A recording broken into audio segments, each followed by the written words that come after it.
થઈને બેઠા અને આપણા દીકરા દીકરીઓ એ પેજ પ્રમુખ થઈને બેઠા છે.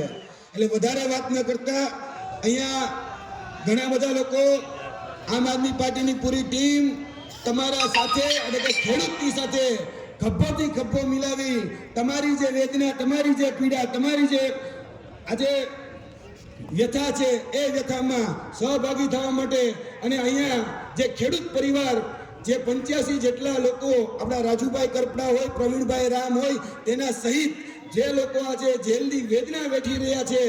જેલ તો અમે બહુ જોઈ છે, આ ભાવનગરની જેલ, અને અમે જે બેરેકમાં રહ્યા હતા એ જ બેરેકમાં આજે પ્રવીણભાઈ રામ આજે એ જ બેરેકની અંદર એમાં રાજુભાઈ કરપડા એ અત્યારે છે.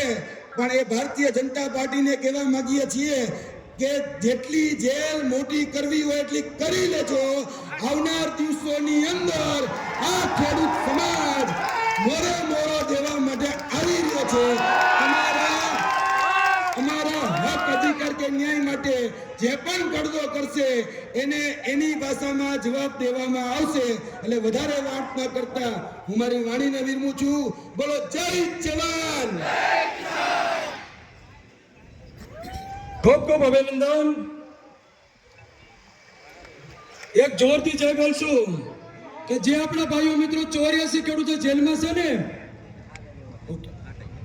84 ખેડૂતો જેલમાં છે ને, એ અવાજ સંભળાવવો પડે કે આજે 40 થી 50,000 ખેડૂતો આજે અમારા જે જેલમાં ગયાના સમર્થનમાં અને અમારા ખેડૂત સમાજના હિત અને ન્યાય માટે ભેગા થશે. બોલો જય જવાન, જય કિસાન, જય જવાન, જય કિસાન.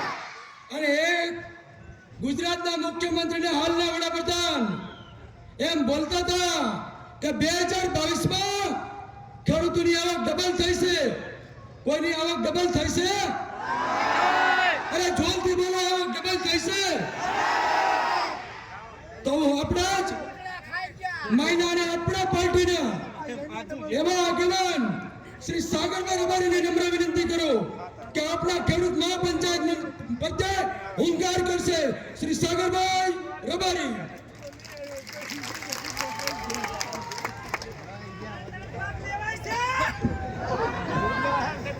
રામ રામ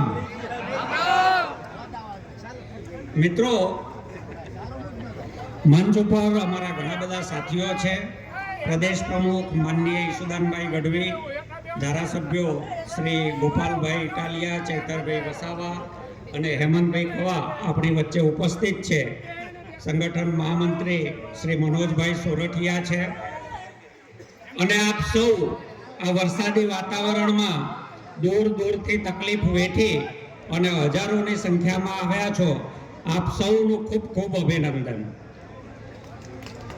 મિત્રો, આજે આપણે અહીંયા એટલા માટે ભેગા થયા છીએ કે કડદો કરનારા, ભાજપની કૃપાથી કડદો કરનારા મેલમાં છે અને જેનો કડદો થયો એ કડદાનો વિરોધ કરનારા જેલમાં છે.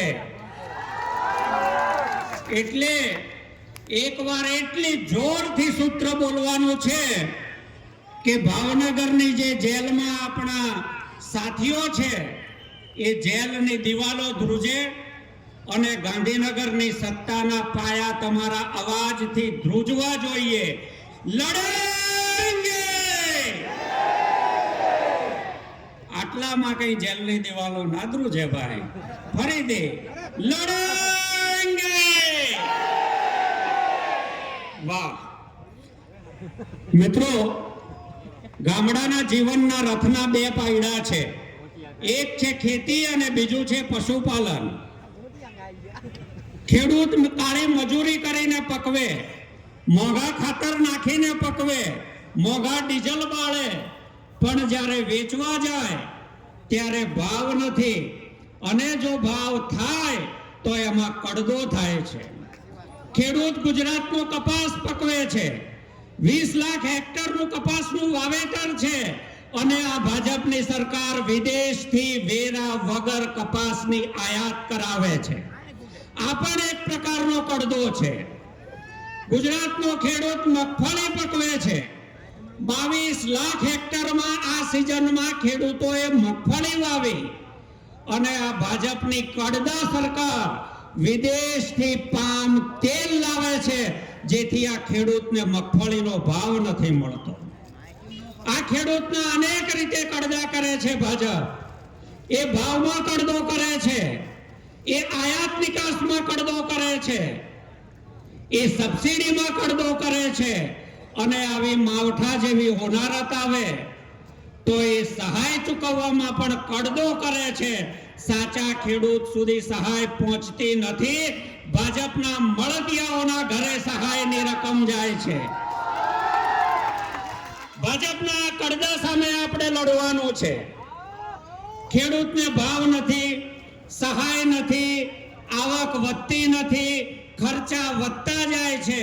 તો બીજી બાજુ ગામડાનું જે બીજું પૈડું છે, માલધારીને શહેરમાં ઘૂસવા દેતા નથી અને ગામડે વસવા દેતા નથી.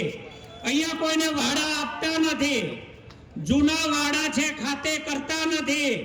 આજે માલધારી દરેક જ્ઞાતિનો છે, ખેતીમાં પૂરું થતું નથી એટલે પશુપાલન કરવું પડે છે. દરેક નાનો ખેડૂત થોડી ખેતી કરે છે, 2-4 ઢોર રાખે છે અને ખેતી અને દૂધની આવકમાંથી પોતાના સંતાનોને ભણાવે છે. ખેડૂત કે પશુપાલક જ્યારે બાળકને ભણાવે છે ત્યારે એને રોજગાર આપવામાં આઉટસોર્સિંગના નામે, કોન્ટ્રાક્ટ પદ્ધતિના નામે કે ફિક્સ પગારના નામે આ ભાજપની સરકાર યુવા ધનનો કડદો કરે છે. આપણે લડવા નીકળ્યા છીએ ભાજપના કડદા સામે. આપણે જેલમાં જવું પડશે. હું જેલના મિત્રોને મળી આવ્યો છું. જેલમાં જે પરિવારના સાથીઓ ગયા છે એમના પરિવારના ઘરે ઘરે જઈને હું મળ્યો છું. કોઈને એ અફસોસ નથી કે દિવાળી બગાડનાર ખેડૂતની 2 સિઝન ભાજપના પાપે બગડી છે. ચોમાસું લેવાનો સમય છે, શિયાળા માટે તૈયારી કરવાનો સમય છે, અને એવા સમયે આપણા પરિવારનો મોભી ભાવનગરની જેલમાં છે. આ ભાજપનું પાપ છે, જેણે ખેડૂત પરિવારની દિવાળી અને 2 સિઝન બગાડી છે. એ ભાજપનો આપણે કડદો કરવા નીકળ્યા છીએ. આવતી ચૂંટણીમાં ભાજપનો કડદો કરવો છે કે નહીં? બોલો, ભાજપનો કડદો કરવો છે કે નહીં? આપણા ગુજરાતના પ્રભારી માનનીય શ્રી ગોપાલરાયજી આપણી વચ્ચે પધારી રહ્યા છે. આપ સૌ એમનું તાળીઓથી સ્વાગત કરો. શ્રી ગોપાલરાયજી.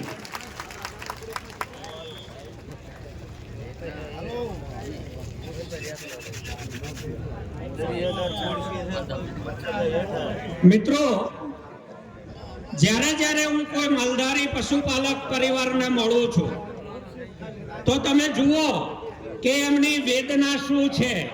જેમ ખેતીની વેદના છે એમ પશુપાલનની વેદના છે. સાબરકાંઠા જિલ્લાના, અરવલ્લી જિલ્લાના પશુપાલકો જ્યારે એમના દૂધનો આ ભાવનો ભાજપના મેન્ડેટથી ચૂંટાયેલા મળતિયાઓએ કડદો કર્યો, એ કડદાનો વિરોધ કરવા ગયા તો એમના ઉપર પોલીસે લાઠીચાર્જ કર્યો, ટીયર ગેસ છોડ્યો અને અશોક ચૌધરી નામનો એક પશુપાલક શહીદ થયા. જ્યાં ભાજપની સામે, ભાજપના કડદાની સામે, ભાજપના શોષણની સામે, ભાજપની જો હુકમીના સામે જ્યારે ખેડૂત પરિવાર અવાજ ઉઠાવે છે ત્યારે ભાજપ પોલીસને આગળ કરે છે. આ પોલીસમાં જે નોકરી કરે છે એ તમારા અને મારા પરિવારના છે, આપણા ભાઈ છે, દીકરા છે, એમનું શોષણ થાય છે. એ બોલી નથી શકતા પણ ભાજપ એમનો કડદો કરે છે, એમને ફિક્સ પગારમાં રાખે છે, પોલીસ કમિશનનો અમલ નથી કરતું. ખેડૂત દુખી છે, ખેડૂતનો આખો પરિવાર દુખી છે, પશુપાલકનો પરિવાર દુખી છે. અમદાવાદમાં માલધારીઓના મકાન વીણીને તૂટે છે. ઢોર રાખવા માટે લાયસન્સ લેવા પડે છે.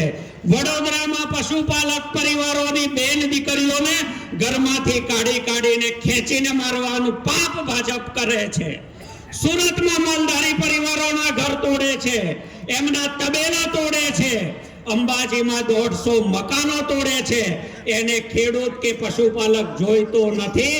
આ ભાજપ આપણા દીકરાઓને દીકરીઓને ઠેકરે ચડાવીને એ વિદેશીઓનું કલ્યાણ કરવા માટે કામ કરે છે.